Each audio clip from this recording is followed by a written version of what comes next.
তা বৌমা ঘরে আছে নাকি? হ্যাঁ, তা ঘরের ভিতরে ট্যাঙের উপর ট্যাং দিয়ে বসে রইলে হবে মা? আমার জননী, রান্নাঘরে একটু যাও, পদধূলিটা রান্নাঘরে একটু ফেলো। রান্নাঘরে যে অনেক কাজ, ওই বসে বসে ফোন না টিপে রান্নাঘরে গিয়ে একটু হাতা খুন্তি নাড়ো মা।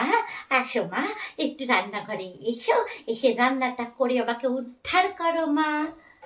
শুনুন মা, আজকে না আমি রান্না করতে পারবো না। রান্না করার কোনো ইচ্ছে আমার নেই। আমি রান্না করে ঢুকতেও পারবো না, রান্নাও করতে পারবো না। আপনারা খাবেন, আপনাদের রান্না আপনারা করে নিন। আপনার বর খাবে, আপনার ছেলে খাবে, সেটা আপনি বুঝিয়ে নিন। এই কথা, তুমি যদি না খাও তুমি রান্না বাড়ি করবে না আমাদের জন্য, তাই তো? আচ্ছা মা, বুঝলাম। তো মা, আমরা তো তুমি আমাদের জন্য তো দুটো রান্না বাড়ি করে দাও, আমিও করতে পারবো না, বুঝেছ? আমিও করতে পারবো না রান্না। আমি এখানে বসে রইলুম। হ্যাঁ, আজকে তোমার বাবা আর আজকে বাবু আসুক, এর বিচার করবে। আমি এতদিন তো করলাম সংসারে, 21টা বছর আমি টানলাম। এখন তুমি এসেছো, এখন আমার বয়স হয়েছে, মাজায় ব্যথা, কোমরে ব্যথা, পিঠে ব্যথা, হাতে ব্যথা, এই নিয়ে এখন আমি সংসারে সবারই রান্না করবো? তোমার বলিহারি কথাবার্তা তো। আমি কোথায় একটু এখানে বসে এখন আরাম করব? এখন আমার আরাম করার বয়স, এখন কি আমার কাজ করার বয়স? তুমি বসে বসে ফষ্টি নষ্টি করবা মোবাইলে। ওই কি বলে এখন মোবাইলে, ওই যে রিল না ফিল কি সব, ওই সব করবা। আর আমি বসে বসে এই গরমের ভিতরে এখন খুন্তি নাড়াবো। আমিও এখানে বসে রয়ে যাবো। তুমি আসুক, যখন খেতে চাইবে তোমার শ্বশুর মশাই, তখন হবে। মা, আপনি না এইসব রিলসের কথা বলবেনই না। এইসব কথা না আপনি বোঝেন না, এসব কথা বলবেন না। এর মানুষ এমনি এমনি পাগল নয়, বুঝেছেন?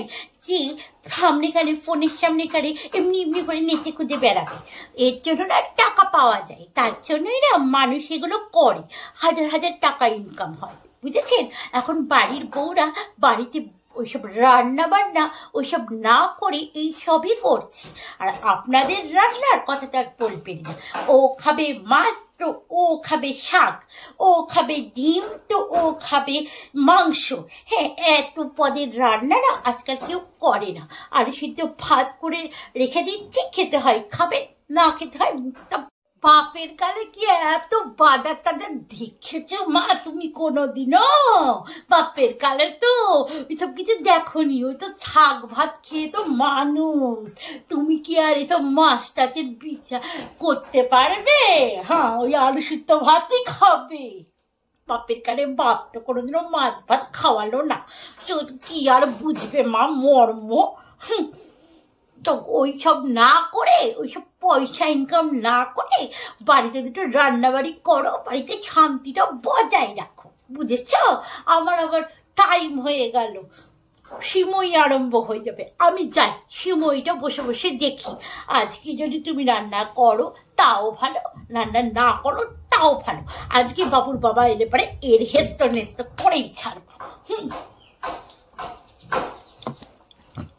যেরকম বাবুর বাবাকে হেস্ত নেস্ত করে ছাড়বেন, আমিও আপনার ছেলের কাছে যখন ছেলে আসবে এর হেস্ত নেস্ত আমিও করে ছাড়বো। আপনি যখন বসে বসে সিরিয়াল দেখবেন, সিরিয়ালের কীর্তিগুলো নিজের পেটের মধ্যে হজম করবেন, আর ওগুলো আমাদের উপর অ্যাপ্লাই করবেন। এইটা না আর চলবে না, বুঝেছেন? আপনি যেরকম সিরিয়াল দেখতে ব্যস্ত, সেরকম আমিও মোবাইলে ব্যস্ত, সদবোধ, বুঝেছেন? এইসব চত্ব লাগছে সবসময় শুধু কিচির কিচির।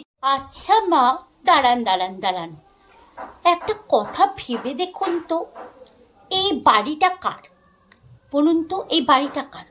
এই বাড়িটা আমারও না, এই বাড়িটা আপনারও না, তাই তো?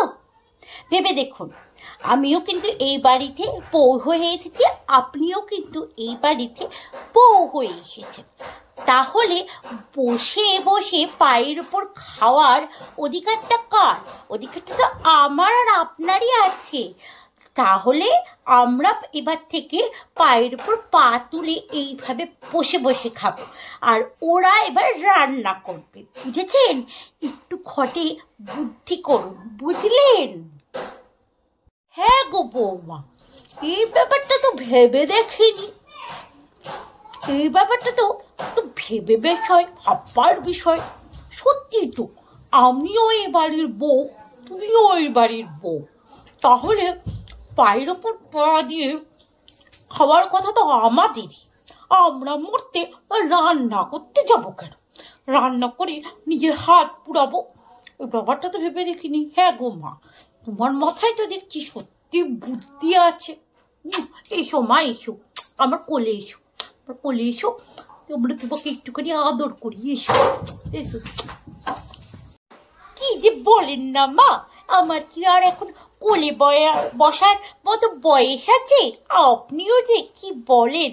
এটা হচ্ছে নতুন জেনারেশন, বুঝেছেন? নতুন জেনারেশনে অনেক মাথায় বুদ্ধি নিয়ে রাখতে হয়। তাহলে আজ থেকে রান্না বন্ধ, আমাদের পায়ের উপর পা দিয়ে তুলে খাওয়ার দিন চলে এসেছে। যারা খাবে আর বাজার করবে তারাই রান্না করবে, বুঝেছেন? আমার সোনা শাশুড়ি মা, নিজেদের মধ্যে তাহলে আর একদম ঝগড়া না।